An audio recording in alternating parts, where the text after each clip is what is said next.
अपना घरवा रखला हो पापा, लक्ष्मी के सामनवा। अरे लक्ष्मी हो सामनवा, आजू के बनवला हो पापा, ससुर जी के हो चेरिया। ससुर जी के ओ चेरिया, अपना घरवा रखला हो चाचा, लक्ष्मी के सामनवा।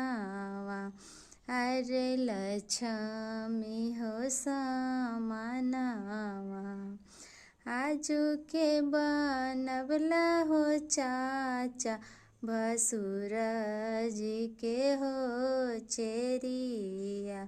भसुर जी के हो चेरिया, अपना घरवा रखला हो भैया, लक्ष्मी के सामनवा।